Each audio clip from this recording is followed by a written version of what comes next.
opposed to what she was saying, and she got more and more offensive, and I didn't walk off until you, as the host of the show, said, well, I think both sides are perfectly acceptable positions, and then I said, I'm out.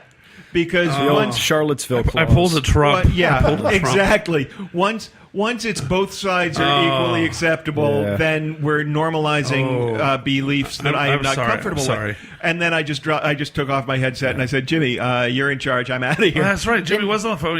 In Carl's defense, he had just woken up and he was a little groggy. No, that's not what was in Carl's defense. What was given to me as in Carl's defense was that he wanted a date with the girl.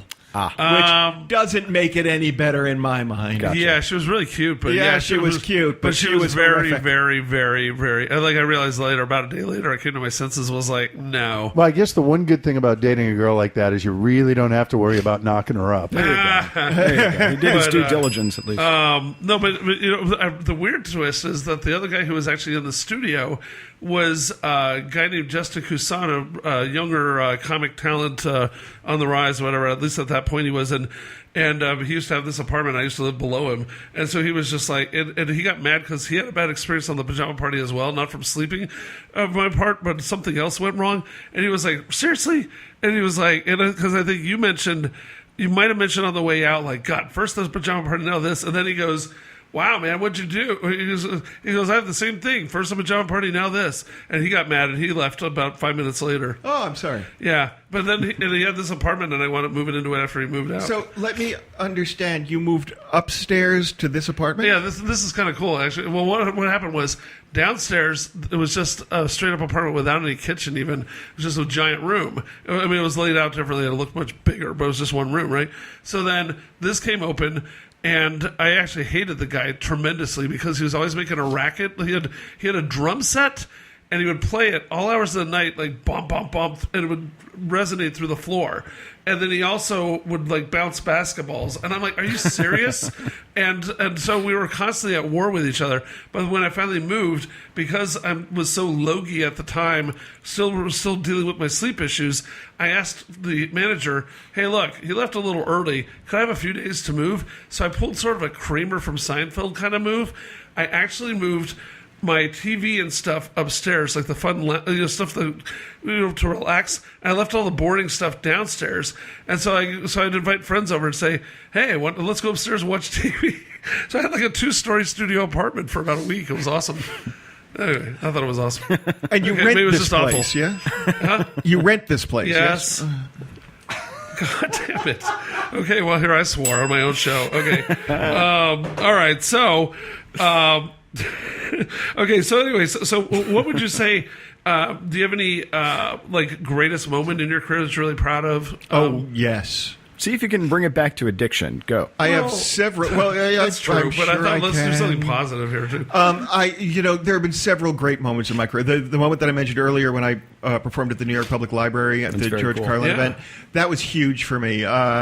Louis C.K. headlined, and at that time he was still a headliner, not the guy who masturbates in front of female comics. Well, he was that also, but that was a huge night. I met Louis Lapham that night. Tony Hendra was one of the producers on it, and it was a big deal event. The first time David Sedaris invited me to open for him was a big deal for me. That's cool. As was the second, third, and fourth time That's that David happened Sedaris. 4 times? Yeah, I've opened for him 4 times. Wow. Good for you. The first time I got on NPR was a big deal for me. There are these moments that happen, and they feel huge. Mm-hmm. And I have only in my middle-agedness realized that none of them is going to drastically change my career. Mm-hmm. That's a much longer arc. That I've been at it for too long to ever be an overnight success. Sure. So now it's a matter of continuing to put out good work and be proud of that. I just finished work on a new book. That landed me a wonderful agent in New York. The book has started to go out to publishers. And the completion of that, for all the things I've written, the completion of that book was very big to me. the moment when I was 17 or 18, I guess. When I was 17, I got the call back, and then when I was 18, I got in at the Improv in New York. Wow. Was huge for me. It was very meaningful. There was a moment in London when I was I studied at the very pompous Royal Academy of Dramatic Art in London for a year, and I was doing the comedy circuit thereabouts.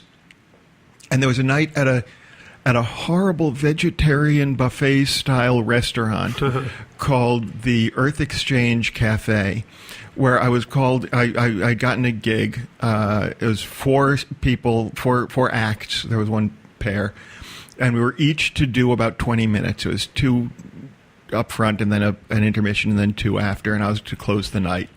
And the lesbian poet did 2 poems and got off stage fast, and then the angry folk singing duo did 1 song and were not well loved, and they got off fast, so they didn't do the intermission. And then a comic went up before me, and she was awful, so she got off after 10 minutes. Okay. And the owner, the booker, said, "I need you to go long." And I was 20 or 21, and I did not have the material to go long. So I did all 20 or 25 minutes of the material that I had at that point, and then I improvised, and I stole from everybody I knew at the Improv in New York, and I filled about an hour.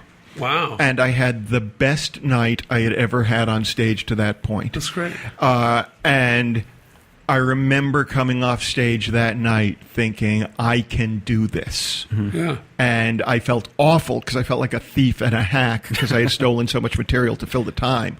But I also felt like a god. And that was a huge moment in my career for me. And then because I was in England, and at that time you could not get marijuana in England, all I had was hashish.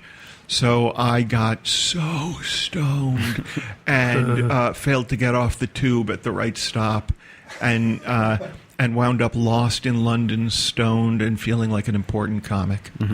And that brings it all back to stonedness, addiction, and important moments. Is this guy in my a pro career. or what, Carl? Thank you. Wow. I'll be here all week. You Ladies can't drop and the mic gentlemen. because it's attached to that arm, but oh my God. Well, I think that's a pretty perfect place to end this. But I want to encourage, unless you have a question for him or you have a point you want to make, but I do have something that I think would be a corollary to what you were talking about. Is it there. an instruction to go to DylanBrody.com Well, and click yeah, on the yeah, yeah, Emporium? yeah, to That's buy his my- other addiction is get to plugging that. his work. We'll get to that. No, but I was going to say that a valuable experience, I would say, for anybody that is a performer or an artist and has done something publicly is to go to Twitter and follow Dylan Brody at Dylan Brody. Yeah, okay. No, you should, but I just was going through like all my stuff here in my place and cleaning up a lot of things, and I found This is clean. yeah, okay, and so so I found like a stack of like about 100 flyers for different shows I've done